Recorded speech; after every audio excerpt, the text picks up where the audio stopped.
Qatar, with a total size of 11,580 square kilometers, is a fairly small autonomous nation that is completely covered by deserts and is located in the midst of the Middle East. It was also one of the poorest countries in the area until less than a century ago. Due to the obvious difficult desert areas, when summer temperatures might reach over 50 degrees Celsius, it was infrequently inhabited. In addition, it was a British colony at the time. The diminishing fishing sector and the mining of pearls from the sea used to be the principal sources of wealth for this little nation. The days were not going well. However, its first oil field was discovered in 1938, and from that time things began to change, but only to a minimal extent. This was due to the fact that the country's oil reserves were insufficient to transform the country's prospects. Then, in 1970, something significant occurred.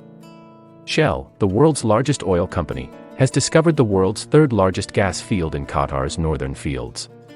However, pipelines were the only way to transport gas at the time. There was just one problem with it. Every site where there was a strong demand for natural gas was just too far away from Qatar, making the construction of pipelines to such locations unviable and prohibitively expensive. This was not something the British were willing to invest on one of their smallest colonies at the time.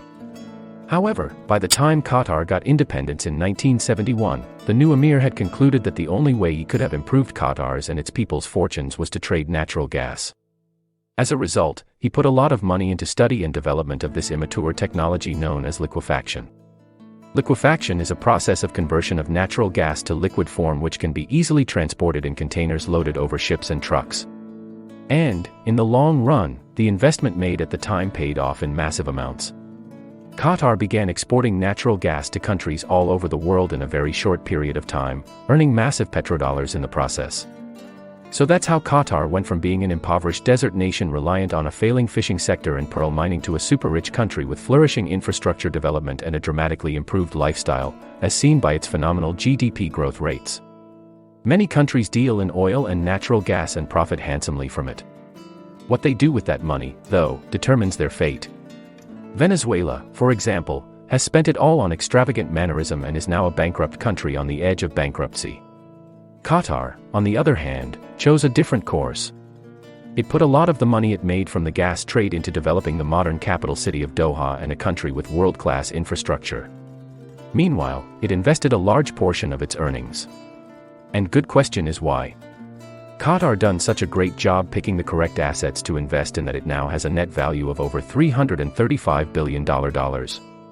That's a staggering sum, making it the world's 9th largest sovereign wealth fund.